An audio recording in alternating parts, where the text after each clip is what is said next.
Raider Nation, what's going on? It's Mitchell Renz here, host of the Raiders Report. And coming up on today's show, all the clips from myself and the Chat Sports team, day 3 here at the NFL Combine. I will say this, from the 3 days that we've had here, today has been my personal favorite day just because of some of the clips that you guys are about to see. A lot of Mendoza talk, a lot of coach speak, and some really, really good interviews, especially from the last one that I got for you today on Indiana tight end Riley Noacowski. I'm going to tell you all this right now. You're going to want to see that one. To make sure that you're staying up to date with all things around the Raiders, around the NFL Combine, if you're looking for exclusive content, hit that subscribe button and turn on those notifications because I've made over 5,400 videos on this channel. There's a reason why we're the #1 most watched Raiders show on the planet.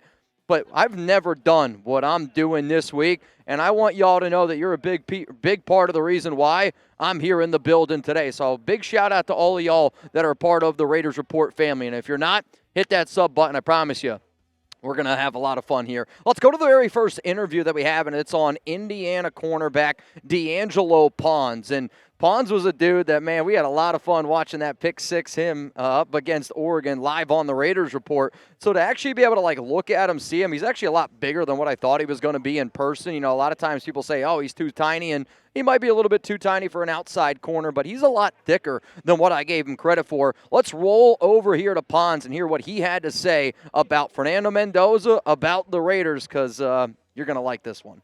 Met with the Raiders yet? Yes, I have. And what would it be like to play with Fernando Mendoza? It was great. They actually asked me if I would like to play with Fernando Mendoza, but that would be a blessing, honestly, for anybody to draft me. What are they getting in Fernando Mendoza? They're getting a great quarterback. I got that question from them as well. A quarterback who can do it all. Like I said, he's a smart guy. He can break down your coverages. He knows what you're in. He can make any throw. He's also a mobile guy.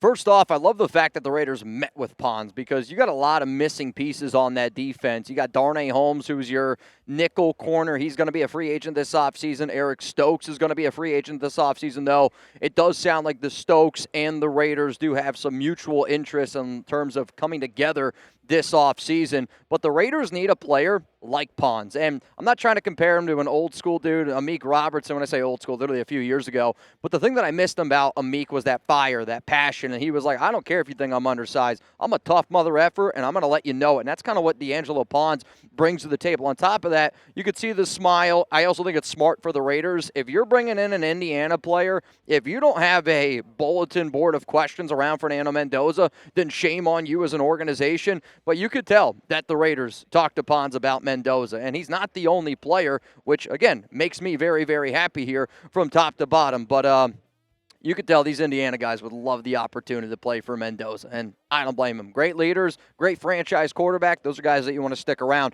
Let's go to the next interview here on the Raiders Report, and this one is Brandon Cisse, and hopefully I'm pronouncing that name correctly. He is a cornerback from South Carolina, and this was another one that I was really excited to be able to do because obviously Raiders, they just hired special teams coach Joe DeCamillis, and I've seen some clips of old Coach Joe on social media, and that guy brings the fire, that guy brings the passion, and at the end of the day, I think you got to tip your cap and you got to respect it because here's the thing. I try to bring fire, I try to bring passion every single day here on the Raiders Report. I'd like to be able to bring it to the bedroom with my wife from time to time, but hey, we work a lot here and we get it done. Let's go to that clip here real quick of Cisse and hear what he had to say about the Raiders.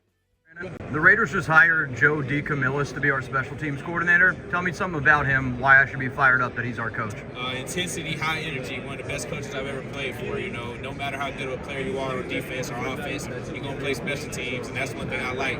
And he's just really a good person, you know. Like, a lot of people don't understand how genuine of a person he is because of how high energy he is. But great coach, I love him, and hope to see him soon. Have you met with the Raiders? Yes, I have. Thank you. Have you met with the Steelers? Yes.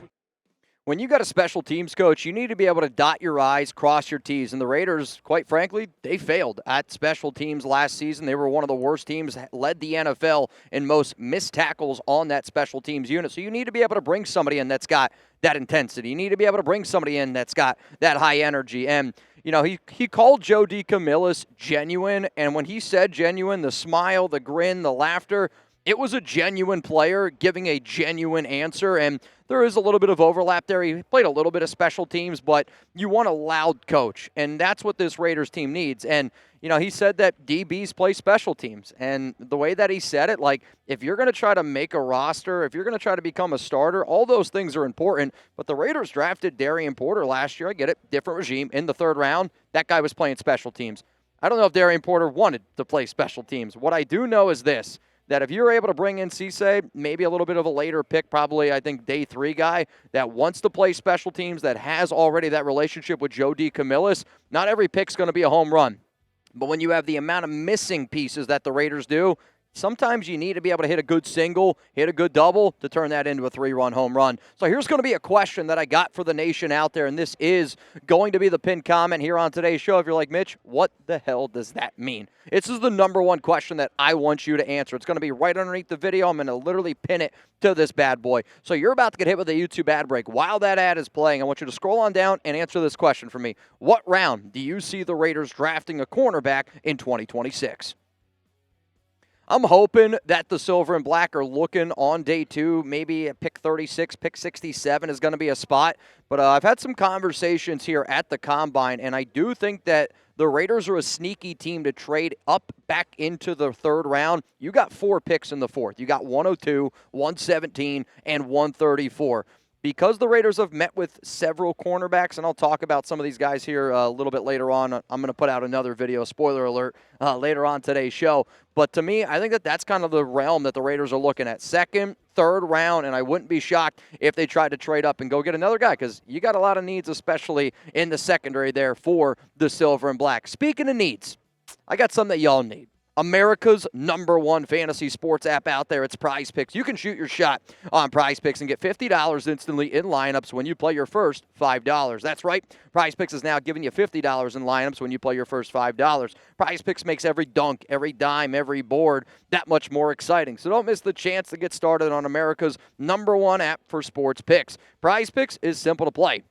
You can pick more or less on at least 2 player stats, and if you get your picks right, you could cash in. Prize Picks also offers stacks, meaning that you can pick the same player up to 3 times in the same lineup. If you want to pick more on, Luka Doncic, 3 points, free throws, and let's go assists, you're going to be able to do that. The first night we were here in Indy, we were watching the Mavs, we were watching the Pacers, we were watching a basketball game. One of the Chat Sports guys put in a quick little Prize Picks lineup, and then guess what? We're rooting for a random player on a random night in a random bar in Indianapolis. That's why you play Prize Picks, because you're going to be invested for that 2-3 hours. And in today's day and age, shit, dude, you get $10 of entertainment for 3 hours. That's going to pay for itself. So if you want to roll with America's #1 fantasy sports app out there, it's available in all 50 states. Then make sure that you download the Prize Picks app today. Make sure that you use code CLNS to get $50 in lineups after you play your first $5 lineup. That's code CLNS to get $50 in lineups after you play your first $5 lineup. Prize Picks, it's good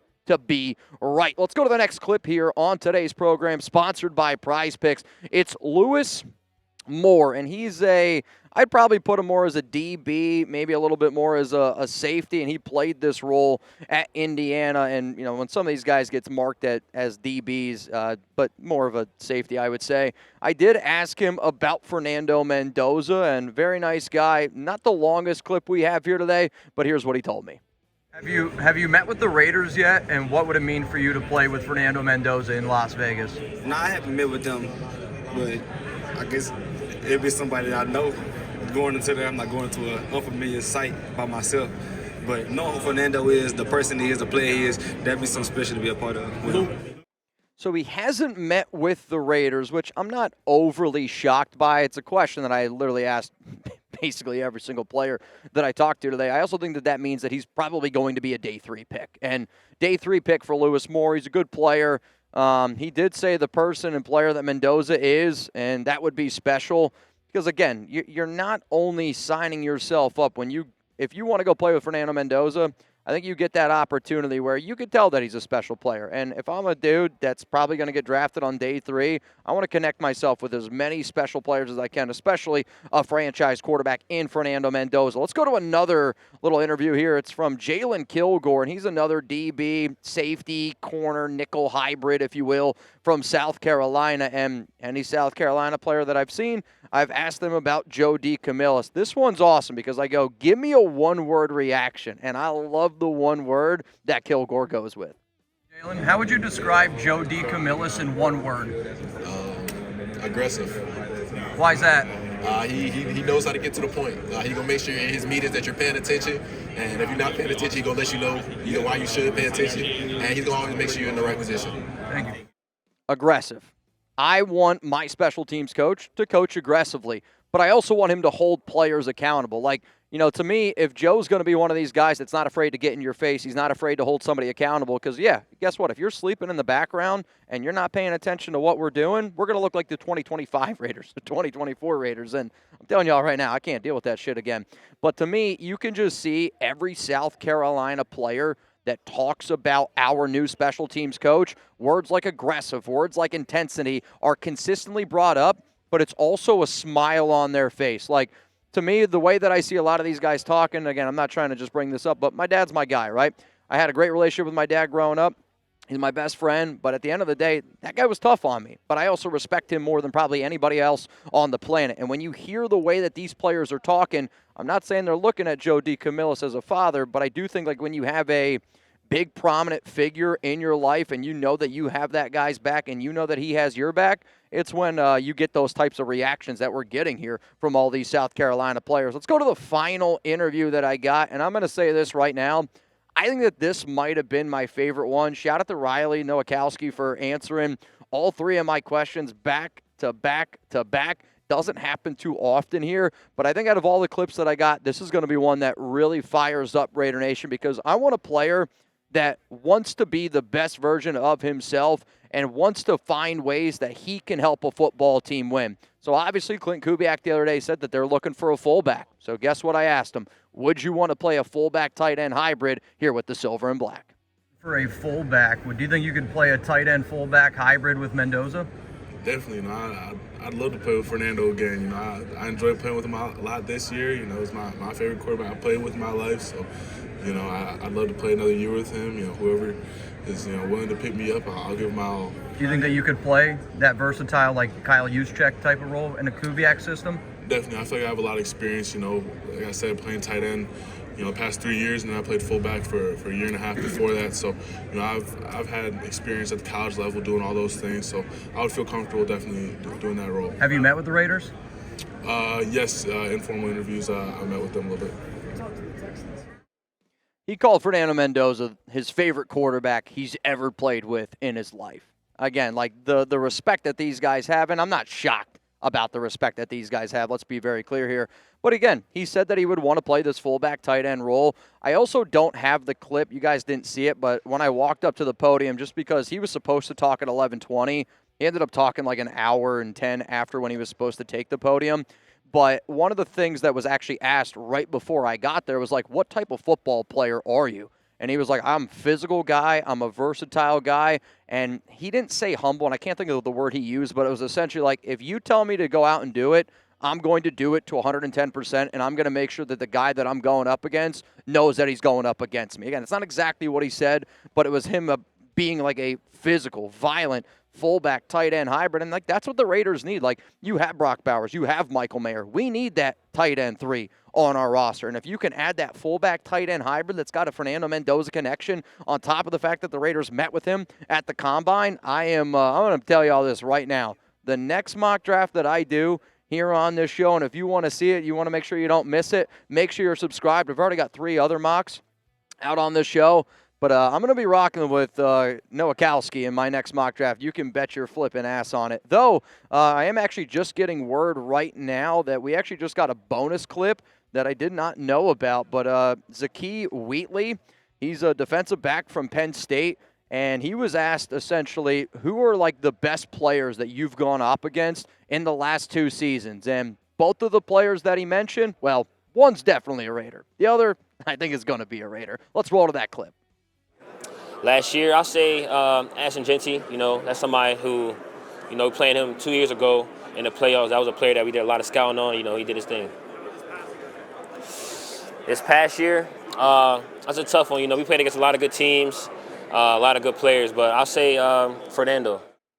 That clip was bouncing a little bit. I promise there was no earthquake here in Indianapolis. I think somebody just accidentally bumped into one of our camera guys. But he says the best player that he went up against in 2024, Ashton Genty, or 2025, I guess, for that draft. And now this past season, Fernando Mendoza. I bet you that there's also some college players out there that said the best player that I went up against that went in the 2024 NFL draft is probably Brock Bowers. I know the Silver and Black haven't won a lot of football games, but an offense with Fernando Mendoza, Ashton Genty, Brock Bowers, all on rookie contracts, screams rebuild to me. And it screams let's rebuild in the right way with Clint Kubiak. So I know that we got a lot of different clips here from the Combine. And again, I appreciate each and every one of y'all for kind of rolling with me this week. It's been a little bit different, but if you're not already one of our 217,000 subscribers here on the Raiders Report, we got boots on the ground here at the Combine, and I got another video coming up here in a little bit. We're going to be talking about Geno Smith, going to be talking about Brian Thomas Jr., and some of the big-time trade rumors that are going down here at the Combine.